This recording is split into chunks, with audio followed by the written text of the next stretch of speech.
ನಮಸ್ಕಾರ. ನಾನು ಭಾಗ್ಯವತಿ ಹೆಚ್, ಸಮಾಜಶಾಸ್ತ್ರದ ಸಹಾಯಕ ಪ್ರಾಧ್ಯಾಪಕಿಯಾಗಿ ಸರ್ಕಾರಿ ಪ್ರಥಮ ದರ್ಜೆ ಕಾಲೇಜ್ ಹುನಗುಂದ ಇಲ್ಲಿ ಕರ್ತವ್ಯ ನಿರ್ವಹಿಸ್ತಾ ಇದ್ದೇನೆ. ಆತ್ಮೀಯ ವಿದ್ಯಾರ್ಥಿಗಳೇ, ನಾವು ಈಗಾಗಲೇ ಅಂಬೇಡ್ಕರ್ ಅವರ ಬಗ್ಗೆ ಸಾಕಷ್ಟು ವಿಷಯಗಳನ್ನು ತಿಳ್ಕೊಂಡಿದ್ದೀವಿ. ಅವರು ಮಾಡಿರುವಂಥ ಮಹತ್ ಕಾರ್ಯಗಳಲ್ಲಿ ಪ್ರಮುಖವಾಗಿ ಎದ್ದು ನಿಲ್ಲುವಂಥದ್ದು ಸಂವಿಧಾನ ರಚನೆ. ಇಂದು ಸಂವಿಧಾನ ರಚನಾ ಕಾರ್ಯದಲ್ಲಿ ಅಂಬೇಡ್ಕರ್ ಅವರ ಒಂದು ಪಾತ್ರ ಏನಿದೆ ಅನ್ನೋದ್ರ ಬಗ್ಗೆ ಸಂಕ್ಷಿಪ್ತವಾಗಿ ತಿಳ್ಕೊಳ್ಳೋಣ.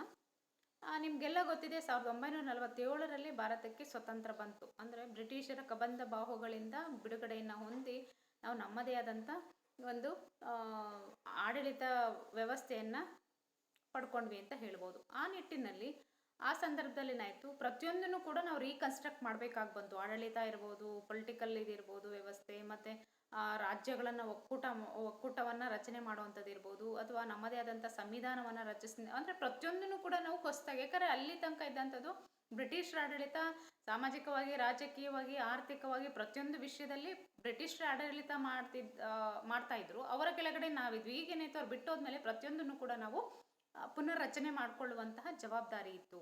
ಹಾಗಾಗಿ ಏನು ಮಾಡ್ತಾರೆ, ಈ ಒಂದು ಸಂವಿಧಾನ ರಚನೆಯನ್ನು ಮಾಡಬೇಕು, ಭಾರತಕ್ಕೆ ತನ್ನದೇ ಆದಂಥ ಒಂದು ಸಂವಿಧಾನ ಬೇಕು ಅಂತ ಅಂದ್ಬಿಟ್ಟು ಸ್ವತಂತ್ರ ನಂತರದಲ್ಲಿ ಒಂದು ಡಿಸೈಡ್ ಮಾಡಿಕೊಂಡು ಅದನ್ನು ಜಾರಿಗೊಳಿಸೋಕ್ಕೆ ಅನೇಕ ಪ್ರಯತ್ನಗಳನ್ನು ಪಡ್ತಾರೆ. ಆ ನಿಟ್ಟಿನಲ್ಲಿ ಏನು ಮಾಡ್ತಾರೆ, ಅನೇಕ ಕಮಿಟಿಗಳನ್ನು ರಚನೆ ಮಾಡ್ತಾರೆ. ಸಿಟಿಜನ್ಶಿಪ್ ಬಗ್ಗೆ ಇರ್ಬೋದು, ಅಥವಾ ರಾಜ್ಯಗಳನ್ನು ಒಕ್ಕೂಟ ಮಾಡಲಿಕ್ಕೆ, ಅನೇಕ ವಿಷಯಗಳನ್ನು ಇದು ಮಾಡಲಿಕ್ಕೆ ಅನೇಕ ಕಮಿಟಿಗಳನ್ನು ರಚನೆ ಮಾಡ್ತಾರೆ. ಅದರ ಪ್ರಮುಖವಾಗಿ ಇಡೀ ಸಂವಿಧಾನವನ್ನು ರಚನೆ ಮಾಡಲಿಕ್ಕೆ ಒಂದು ಕಮಿಟಿ ಅಂತ, it is very crucial and very important committee in constitution framing ಅಂತ ಹೇಳ್ಬೋದು. ಅಲ್ಲಿ ಏನು ಮಾಡ್ತಾರೆ, ಸರ್ ಜೆನ್ನಿಂಗ್ಸ್ ಅವ್ರನ್ನ ಅಪಾಯಿಂಟ್ ಮಾಡಬೇಕು ಅನ್ನೋ ಒಂದು ಪ್ರಪೋಸಲನ್ನು ನೆಹರು ಮತ್ತು ವಲ್ಲಭಾಯ್ ಪಟೇಲ್ರವರು ಹೇಳ್ತಾರೆ. ಆದರೆ ಗಾಂಧೀಜಿಯವರು ಏನು ಮಾಡ್ತಾರೆ, ಅಂಬೇಡ್ಕರ್ ಅವರ ಹೆಸರನ್ನು ಶಿಫಾರಸ್ ಮಾಡ್ತಾರೆ. ಈ ಕೆಲಸಕ್ಕೆ ತುಂಬ ಕಾನೂನಲ್ಲಿ ಆಳವಾದ ಪ್ರಕಾಂಡ ಪಾಂಡಿತ್ಯವನ್ನು ಹೊಂದಿರುವಂಥ ಅಂಬೇಡ್ಕರ್ ಅವರೇ ಇದಕ್ಕೆ ಹೆಚ್ಚು ಸೂಕ್ತ. ಯಾಕಂದರೆ ಭಾರತದಲ್ಲಿ ನೆಲೆದು ಹುಟ್ಟಿರೋಂಥವ್ರು ಭಾರತದ ಒಂದು ಸೊಗಡೇನಿದೆ ಅಥವಾ ಇಲ್ಲೇನಿದೆ ಅನ್ನೋದ್ರ ಬಗ್ಗೆ ಹೆಚ್ಚಾಗಿ ಅವ್ರಿಗೆ ಗೊತ್ತಿರುತ್ತೆ ಅಂತ ಅನ್ನೋ ಒಂದು ದೃಷ್ಟಿಯಿಂದ, ಮತ್ತು ಅದಷ್ಟೇ ಅಲ್ಲದೆ ಅವರು ಕಾನೂನಲ್ಲಿ ತುಂಬ ಆಳವಾದಂಥ ಒಂದು ಜ್ಞಾನವನ್ನು ಪಡೆದಿದ್ರು ಅಂತ ಹೇಳ್ಬೋದು. ಯಾಕಂದರೆ ಕೊಲಂಬಿಯಾ ಯೂನಿವರ್ಸಿಟಿ ಅಂತ ಅವ್ರು doctor of loss LLD PhD ಅಂತ ಏನು ಹೇಳ್ತೀವಿ, ಹಂಗೆ ಲಾನಲ್ಲಿ LLD ಅಂತ ಹೇಳ್ತೀವಿ. ಡಾಕ್ಟರ್ ಆಫ್ ಲಾಸ್ ಅನ್ನೋ ಡಿಗ್ರಿಯನ್ನು ಕೊಲಂಬಿಯಾ ಯೂನಿವರ್ಸಿಟಿಯಿಂದ ಪಡ್ಕೋತಾರೆ. ಇವರು ಭಾರತದಲ್ಲಿ ಅಷ್ಟೇ ಅಲ್ಲ, ವಿದೇಶದಲ್ಲೂ ಕೂಡ ಇವರಿಗೆ ಒಂದು ವಿಶೇಷವಾದಂಥ ಸ್ಥಾನಮಾನವನ್ನು ಕೊಟ್ಟಿರ್ತಾರೆ, ಮತ್ತು ಇವರ ಒಂದು ಪಾಂಡಿತ್ಯವನ್ನು ಮತ್ತು ಪ್ರತಿಭೆಯನ್ನು ಅಲ್ಲೂ ಕೂಡ ಗುರುತಿಸಿರ್ತಾರೆ ಅಂತ ಹೇಳ್ಬೋದು. ಅಂದರೆ ಅವ್ರು ಹೇಳ್ತಾರೆ ಏನಲ್ಲಿ, ಆ ಯೂನಿವರ್ಸಿಟಿಲಿ ಹೇಳ್ತಾರೆ, is one of the leading citizens of India, a great social reformer and also a upholder of human rights. ಮಾನವ ಒಂದು ಹಕ್ಕುಗಳನ್ನ ಎತ್ತಿಡಿಯೋದ್ರಲ್ಲಿ ಭಾರತದಲ್ಲಿ ಇರುವಂಥ ಪ್ರಮುಖ ಒಂದು ಸಮಾಜ ಸುಧಾರಕ ಅಂದರೆ ಅಂಬೇಡ್ಕರ್ ಅವರು ಅನ್ನೋ ಒಂದು ಮಾತನ್ನು ಕೊಲಂಬಿಯಾ ಯೂನಿವರ್ಸಿಟಿ ಕೂಡ ಹೇಳುತ್ತೆ.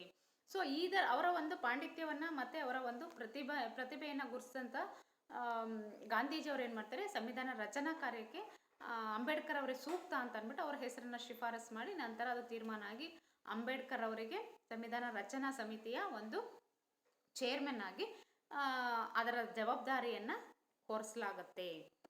ಇನ್ನು ಆ ಒಂದು ಡ್ರಾಫ್ಟಿಂಗ್ ಕಮಿಟಿ, ಸಂವಿಧಾನ ರಚನಾ ಸಮಿತಿಯ ಈ ಥರ ಒಂದು ಸದಸ್ಯರನ್ನು ನೋಡಬೇಕು ಅಂತಾದರೆ ಅಂಬೇಡ್ಕರ್ ಅವರು ಅದರ ಚೇರ್ಮನ್ ಆಗಿರ್ತಾರೆ, ಗೋಪಾಲಸ್ವಾಮಿ ಅವರು ಇರ್ತಾರೆ, ಅಲ್ಲಾಡಿ ಕೃಷ್ಣ ಅಯ್ಯರ್ ಇರ್ತಾರೆ, ಕೆ ಮುನ್ಷಿ ಅವರು, ಮೊಹಮ್ಮದ್ ಸಾದುಲ್ಲಾ, BL ಮಿತ್ತರ್ ಮತ್ತು DP ಕೇತಾನ್ ಇವರ ಒಂದು ಏನು ಹೇಳ್ತೀವಿ ಟೀಮ್. ಇದರಲ್ಲಿ ಏನಾಗುತ್ತೆ, ಒಂದು ಸಂವಿಧಾನ ರಚನಾ ಸಮಿತಿ ರಚನೆ ಆಗತ್ತೆ. ಅವರ ಕಾರ್ಯ ಏನಾಗಿರುತ್ತೆ ಅಂದರೆ ಭಾರತಕ್ಕೆ ಸೂಕ್ತವಾದಂಥ ಒಂದು ಸಂವಿಧಾನವನ್ನು ರಚನೆ ಮಾಡುವಂಥ ಜವಾಬ್ದಾರಿಯನ್ನು ಇವರ ಒಂದು ಹೆಗಲ ಮೇಲೆ ಹೊರಿಸ್ತಾರೆ. ಇನ್ನು ಅಂಬೇಡ್ಕರ್ ಒಂದು ಮಾತು ಹೇಳ್ತಾರೆ, ಏನಂದರೆ ಈ ಸಂವಿಧಾನ ಅಡಾಪ್ಟ್ ಆಗೋದು ಹಿಂದಿನ ದಿನ 1949 ನವೆಂಬರ್ 26ರಂದು ಅದು ಅಡಾಪ್ಟ್ ಮಾಡ್ಕೊಳ್ತೀವಿ ನಾವು ಇಂಡಿಯಾದಲ್ಲಿ. ಅದಕ್ಕಿಂತ ಒಂದಿನ ಮುಂಚೆ ಒಂದು ಮಾತು ಹೇಳ್ತಾರೆ, ಎಷ್ಟು ಮೀನಿಂಗ್ಫುಲ್ ಆಗಿದೆ, ಕೇಳಿಸ್ಕೊಳ್ಳಿ. The constitution I offered may be good or bad, but it will always depend on how the men in office use it. ಅಂದರೆ ನಾನು ಅದನ್ನು ಸ್ಕೆಲಿಟನ್ ಆಗಿ ಒಂದು ವಾಟರ್ ಥರ ಕೊಟ್ಟಿದ್ದೀನಿ, ಅದನ್ನು ಹೇಗೆ ಅದರ ಒಂದು ಒಳ್ಳೆಯದು ಅಥವಾ ಕೆಟ್ಟದು ಅದನ್ನು ಹೇಗೆ ಉಪಯೋಗಿಸ್ಕೋತಾರೆ, ಅದು ಎಕ್ಸಿಕ್ಯೂಟ್ ಮಾಡೋರು ಅವರ ಮೇಲೆ ಡಿಪೆಂಡ್ ಆಗಿರುತ್ತೆ ಹೊರತು ಅದು ಸಂವಿಧಾನದ ಮೇಲೆ ಡಿಪೆಂಡ್ ಆಗಲ್ಲ. ಅಂದರೆ ಅದನ್ನು ಒಂದು ಪ್ಯೂರೆಸ್ಟ್ ಫಾರ್ಮಲ್ಲಿ ನಾನು ಕೊಟ್ಟಿದ್ದೀನಿ, ಅದನ್ನು ಹೇಗೆ ಉಪಯೋಗಿಸ್ಕೋತಾರೆ ಅದ್ರ ಮೇಲೆ ಅದರ ಸಕ್ಸಸ್ ಅಥವಾ ಫೇಲ್ಯೂರ್ ನಿಂತಿರುತ್ತೆ ಅನ್ನೋ ಮಾತನ್ನು ಅಂಬೇಡ್ಕರ್ ಅವರು ಹೇಳ್ತಾರೆ. ಇನ್ನು ಇಡೀ ಒಂದು ಸಂವಿಧಾನ ರಚನಾ ಕಾರ್ಯದಲ್ಲಿ ಕಾನ್ಸ್ಟಿಟ್ಯೂಯೆಂಟ್ ಡ್ರಾಫ್ಟಿಂಗ್ ಕಮಿಟಿ ಅಂತ ಏನು ಹೇಳ್ತೀವಿ, that is very very important. ಯಾಕಪ್ಪ ಅಂತಂದರೆ ಅದು ವೆರಿ ಕ್ರೂಷಿಯಲ್ ಆದಂಥ ಒಂದು ಸಮಿತಿ ಅಂತೇಳಿ ಎಲ್ಲದಕ್ಕೂ ಹೋಲಿಸ್ಕೊಂಡಾಗ ಇಡೀ ಸಂವಿಧಾನವನ್ನು ಭಾರತದ ನೆಲಕ್ಕೆ ಭಾರತೀಯ ಸಮಾಜಕ್ಕೆ ಸೂಟ್ ಆಗೋ ರೀತಿಯಲ್ಲಿ ರಚನೆ ಮಾಡಬೇಕು ಅನ್ನೋದು ತುಂಬ ಸುಲಭದ ಕೆಲಸ ಅಲ್ಲ. ಯಾಕಂದರೆ ಇಲ್ಲಿ ಹೊಸದಾಗಿ ಹೊಸ ಒಂದು ಸಮಾಜವನ್ನು ನಿರ್ಮಾಣ ಮಾಡಬೇಕಾಗತ್ತೆ, ಹೊಸದನ್ನು ಅಡಾಪ್ಟ್ ಮಾಡ್ಕೊಳ್ಬೇಕಾಗತ್ತೆ, ಹಳೇದನ್ನು ಉಳಿಸ್ಕೊಳ್ಬೇಕಾಗತ್ತೆ, ಮತ್ತು ಪ್ರಗತಿಯತ್ತ ಕೊಂಡೊಯ್ಯಲಿಕ್ಕೆ ಅಥವಾ ಒಂದು ಅಂತಾರಾಷ್ಟ್ರೀಯ ಮಟ್ಟದಲ್ಲಿ ಭಾರತವನ್ನು ಬೇರೆ ರೀತಿಯಲ್ಲಿ ಇಳಿಸ್ಬೇಕು ಅಂತಂದಾಗ ತುಂಬ ಕಷ್ಟವಾಗುತ್ತೆ. ಎಲ್ಲ ಅಂಶಗಳನ್ನು ಗಮನದಲ್ಲಿಟ್ಕೊಂಡು ಏನು ಮಾಡಬೇಕಾಗುತ್ತೆ, ಒಂದು ಭಾರತಕ್ಕೆ ಸೂಕ್ತವಾದಂಥ ಒಂದು ಸಂವಿಧಾನವನ್ನು ರಚನೆ ಮಾಡಬೇಕಾದಂತಹ ಒಂದು ಗುರುತರ ಜವಾಬ್ದಾರಿ ಅಂಬೇಡ್ಕರ್ ಅವರ ಮೇಲಿರುತ್ತೆ ಅಂತ ಹೇಳ್ಬೋದು. ಇನ್ನು ಅಂಬೇಡ್ಕರ್ ಅವರು ಮೇಯ್ನಾಗಿ ಬೇಕಾಗಿದೆ ಒಂದು ಸಾಮಾಜಿಕ ಸಮಾನತೆ, ಒಂದು ರಾಜಕೀಯವಾಗೂ ಮುಂದುವರೆದಿರಬೇಕು, ಒಂದು ಎಕನಾಮಿಕ್ ವಿಷಯದಲ್ಲೂ ಇರಬೇಕಂದ್ರೆ ಇದು ಒಂದು ಸಮಗ್ರವಾದ ಭಾರತದ ನಿರ್ಮಾಣವನ್ನು ಮಾಡಬೇಕು ಪ್ರತಿಯೊಂದು ವಿಷಯದಲ್ಲಿ. It is not just about eradication of untouchability or caste system in India. ಅಂದರೆ ನಾವು ಯಾವಾಗಲೂ ಸಂವಿಧಾನ ಅಥವಾ ಅಂಬೇಡ್ಕರ್ ಅಂತಂದರೆ ಯಾವಾಗಲೂ ಇದು ರಿಸರ್ವೇಷನ್ ಅನ್ನೋ ಥರದ ರೀತಿಯಲ್ಲೇ ತಪ್ಪರ್ಥ ಮಾಡ್ಕೊಂಬಿಟ್ಟಿವಿ. It is very very bad. Ambedkar did not strive only for reservation for the Dalits ಅಥವಾ ಬ್ಯಾಕ್ವರ್ಡ್ ಕ್ಲಾಸಸ್. ಅದು ತಪ್ಪು ನಮ್ಮ ಕಲ್ಪನೆ. ಈ ಭಾರತಕ್ಕೆ ಸಂವಿಧಾನವನ್ನು ಕೊಟ್ಟಿದ್ದು ಅವ್ರ ಕಾಂಟ್ರಿಬ್ಯೂಷನ್ಸ್ ಅಂತ ಬಂದಾಗ ಅನೇಕ ಕಾಂಟ್ರಿಬ್ಯೂಷನ್ಸ್ ಇದೆ. ನಾವು ಯಾವಾಗಲೂ ಏನು ಹೇಳ್ತೀವಿ, SC ST ಮತ್ತು ರಿಸರ್ವೇಷನ್ ಅಂತ ಅಂಬೇಡ್ಕರ್ ಬಗ್ಗೆ ತಪ್ಪು ತಿಳ್ಕೊಂಡ್ಬಿಡ್ತೀವಿ. ಈಗ ಒಂದು ಸರ್ಕಾರವನ್ನು ಏನು ನೋಡ್ತಿದ್ದೀವಿ, ಸಾಮಾಜಿಕ ಪ್ರಗತಿಯನ್ನು ಏನು ನೋಡ್ತಿದ್ದೀವಿ, ಆರ್ಥಿಕ ಪ್ರಗತಿಯನ್ನು ನೋಡ್ತಿದ್ದೀವಿ, ಮತ್ತು ಸರ್ಕಾರದ ಹಂತದಲ್ಲಿ ಪೊಲಿಟಿಕಲ್ ಇನ್ಸ್ಟಿಟ್ಯೂಷನ್ಸ್ ಏನು ನೋಡ್ತಿದ್ದೀವಿ, ಇವೆಲ್ಲ ಕೂಡ ಏನಾಗಿದೆ, ಅಂಬೇಡ್ಕರ್ ಅವರು ಹಾಕಿಕೊಟ್ಟಿರುವಂಥ ಕಾನ್ಸ್ಟಿಟ್ಯೂಷನಲ್ ಒಂದು ಫೌಂಡೇಶನ್ ಇದೆ, ಅದರ ಮೇಲೆ ನಡೀತಿದೆ ಹೊರತು Ambedkar is not confined only for reservation of backward classes. That is what we have to understand. That is a reality we have to understand. But ಏನಾಗ್ತದೆ ಇಲ್ಲಿ, ಒಂದು ಅಂಬೇಡ್ಕರ್ನ ಕೇವಲ ಮೀಸಲಾತಿಗೆ ಮಾತ್ರ ನಾವು ಮೀಸಲಾಗಿ ಇಟ್ಬಿಟ್ಟಿದ್ದೀವಿ. That is really bad. Educated ಆದಂಥ ಪ್ರಜ್ಞಾವಂತರಾದ ನಾವು ಇದನ್ನು ನಿಜವಾಗ್ಲೂ ತಿಳ್ಕೊಬೇಕು, ಮತ್ತು ಅದನ್ನು ಅಪಾರ್ಥ ಮಾಡ್ಕೊಳ್ಳೋರ್ಗೂ ಕೂಡ ತಿಳಿಸಿ ಹೇಳಬೇಕು ಅಂತ ನಾನು ಹೇಳಲಿಕ್ಕೆ ಇಚ್ಛೆ ಪಡ್ತೀನಿ.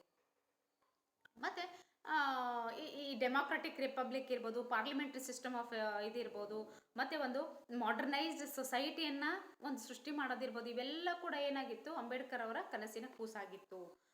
ಕೇವಲ ದಲಿತರ ಏಳ್ಗೆ ಇರ್ಬೋದು ಅಥವಾ ಅವರ ಉದ್ಧಾರ ಅಥವಾ ಸಮಾನತೆ ಅವಷ್ಟೇ ಇದನ್ನ ಇಟ್ಕೊಂಡು ಅವ್ರು ಮಾಡಲಿಲ್ಲ.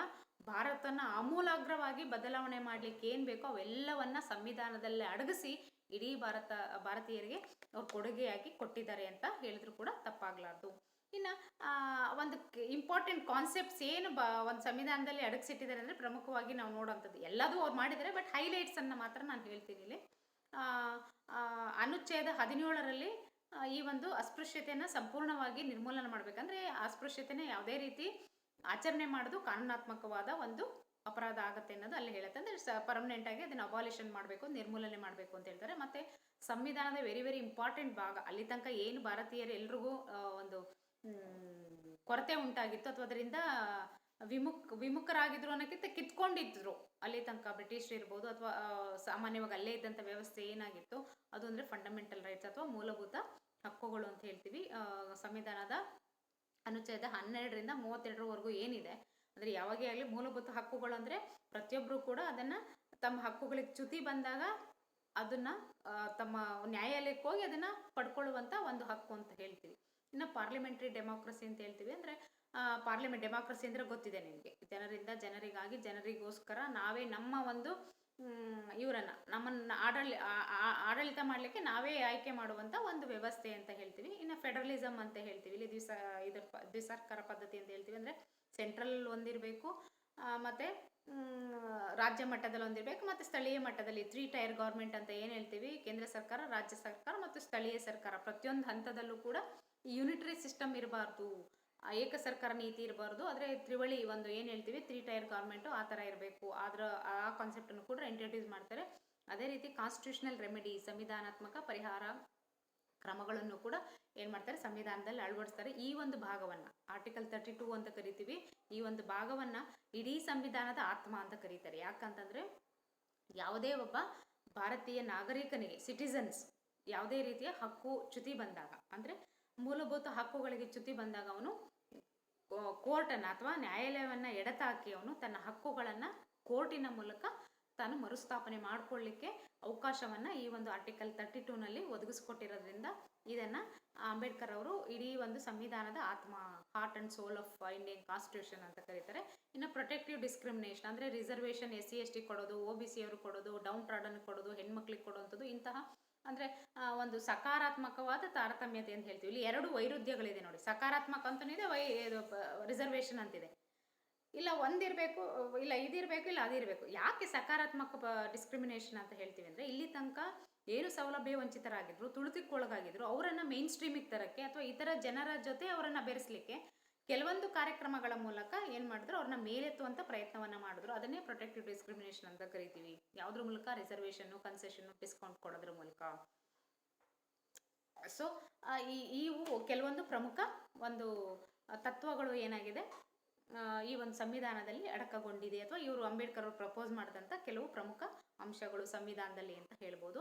ಇನ್ನು ಅಂಬೇಡ್ಕರ್ ಅವರು ಈ ಸಂವಿಧಾನ ರಚನೆಯಲ್ಲಿ ಮಾಡಿದಂಥ ಪಾತ್ರವನ್ನು ಎಷ್ಟು ಹೊಗಳಿದ್ರೂ ಸಾಲದು ಅಂತ ಹೇಳ್ತೀವಿ. ಯಾಕಂದರೆ ಪ್ರಪಂಚದ ಒಂದು ಅತಿ ದೊಡ್ಡ ಸಂವಿಧಾನ ಅಂದರೆ ಇಡೀ ಪ್ರಪಂಚದಲ್ಲಿ ಇಷ್ಟು ದೊಡ್ಡ ಸಂವಿಧಾನ ಯಾವುದೂ ಇಲ್ಲ. ತುಂಬ ಮುಂದುವರೆದಂಥ ದೇಶವಾದಂಥ ಅಮೇರಿಕಾ, ಇಂಗ್ಲೆಂಡ್, ಅಲ್ಲೂ ಕೂಡ ಭಾರತದಷ್ಟು ವಿಸ್ತಾರವಾದಂತಹ ಎಲ್ಲ ಸಮಗ್ರವಾಗಿ ಅಂದರೆ ಇದು ಸರ್ಕಾರ ಇರ್ಬೋದು ಅಥವಾ ತ್ರೀ ಟೈಪ್ಸ್ ಆಫ್ ಏನದು ಆರ್ಗನ್ಸ್ ಅಂತ ಕರಿತೀವಿ, judiciary, executive, legislature, executive, judiciary ಅಂತ ಕೇಳ್ತೀವಿ. ಸರ್ಕಾರದ ಅಂಗಗಳು, ರಾಜ್ಯ ಮತ್ತು ಕೇಂದ್ರ ಸರ್ಕಾರದ ಸಂಬಂಧಗಳು, ಮತ್ತು ಇದೇನು ಸಿಟಿಸನ್ಶಿಪ್ ಅಂತ ಏನು ಹೇಳ್ತೀವಿ, ಮತ್ತು fundamental rights, duties, emergency provisions, amendment, ಈ ಎಲ್ಲ ಒಂದು ವಿಷಯಗಳನ್ನು ಅಡಕಗೊಳಿಸಿರುವಂಥ ಇಂಥ ಸಮಗ್ರವಾದಂತಹ ಒಂದು ಒಂದು ಒಂದು ಪುಸ್ತಕ ಅಂತ ಹೇಳ್ಬೋದು. ಕಾನೂನಿನ ಪುಸ್ತಕವನ್ನು ಇಡೀ ಪ್ರಪಂಚದಲ್ಲಿ ನಾವೆಲ್ಲೂ ನೋಡಲಿಕ್ಕೆ ಸಾಧ್ಯನೇ ಇಲ್ಲ. ಅವರ ಒಂದು ಏನದು ಕಾರ್ಯವನ್ನು ಗುರುತಿಸಿ ಆಗಿನ ಒಂದು ಪ್ರೆಸಿಡೆಂಟ್ ಆದಂತಹ ಡಾಕ್ಟರ್ ರಾಜೇಂದ್ರ ಪ್ರಸಾದ್ ಅವರು ಒಂದು ಮಾತು ಹೇಳ್ತಾರೆ. ಏನಪ್ಪ ಅಂದರೆ ಅದನ್ನು ಓದ್ತೀನಿ, ಕೇಳಿಸ್ಕೊಳ್ಳಿ. I have carefully watched the day-to-day activities from the presidential sheet. Therefore, I appreciate more than others with how much dedication and vitality this task has been carried out by the drafting committee and by its chairman, Dr. Bhimrao Ambedkar in particular. We never did a better thing than having Dr. Ambedkar and the drafting committee and selecting him as its chairman. ಅಂದರೆ ನಾನು ಈ president ಸೀಟಲ್ಲಿ ಕೂತ್ಕೊಂಡು ಪ್ರತಿದಿನ observe ಮಾಡ್ತಾ ಇದ್ದೀನಿ ಈ ಒಂದು drafting committee ಏನು ಕೆಲಸ ಮಾಡ್ತಾ ಇದೆ ಅಂತ ಅಂದ್ಬಿಟ್ಟು, ಎಷ್ಟು ಡೆಡಿಕೇಶನಿಂದ, ಎಷ್ಟು ಒಂದು ನಿಸ್ವಾರ್ಥವಾಗಿ, ಎಷ್ಟು ಒಂದು ಡಿಟರ್ಮೆಂಡ್ ಆಗಿ ಈ ಕೆಲಸವನ್ನು ಮಾಡ್ತಾ ಇದ್ದಾರೆ ಅಂತಂದರೆ, ಇದಕ್ಕಿಂತ ಈ ಅಂಬೇಡ್ಕರ್ ಅವ್ರನ್ನ ಇದನ್ನು ರಚನೆ ಮಾಡೋಕ್ಕೆ ಆಯ್ಕೆ ಮಾಡ್ಕೊಳ್ಳೋಕ್ಕಿಂತ ಉತ್ತಮವಾದ ಕೆಲಸವನ್ನು ನಾವು ಬೇರೆ ಏನು ಕೂಡ ಮಾಡಲಿಕ್ಕೆ ಸಾಧ್ಯ ಇಲ್ಲ. ಎಷ್ಟು ಚೆನ್ನಾಗಿ ಅವರು ಒಂದು ಕೆಲಸವನ್ನು ನಿರ್ವಹಿಸ್ತಾ ಇದ್ದಾರೆ ಇಡೀ ಟೀಮು. ಅದರಲ್ಲೂ ಹೆಚ್ಚಾಗಿ ಇದರ ಚೇರ್ಮನ್ ಆದಂಥ ಅಂಬೇಡ್ಕರ್ ಅವರು ಎಷ್ಟು ಶ್ಲಾಘನೀಯ ಕೆಲಸವನ್ನು ಮಾಡ್ತಾ ಇದ್ದಾರೆ ಅನ್ನೋ ಮಾತನ್ನು ಡಾಕ್ಟರ್ ರಾಜೇಂದ್ರ ಪ್ರಸಾದ್ ಅವರು ಅಂಬೇಡ್ಕರ್ ಅವರ ಒಂದು ಏನು ಡೆಡಿಕೇಶನನ್ನು ನೋಡಿ ಈ ಮಾತುಗಳನ್ನು ವ್ಯಕ್ತಪಡಿಸ್ತಾರೆ.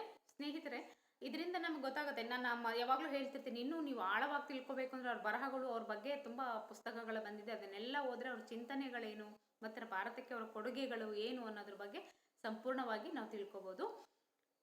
ನೀವು ಆ ಪ್ರಯತ್ನವನ್ನು ಪಡಿ ಅಂತ ಹೇಳ್ತಾ ಇಂದಿನ ಒಂದು ತರಗತಿಯನ್ನು ಇಲ್ಲಿಗೆ ಮುಗಿಸೋಣ. ನಮಸ್ಕಾರ.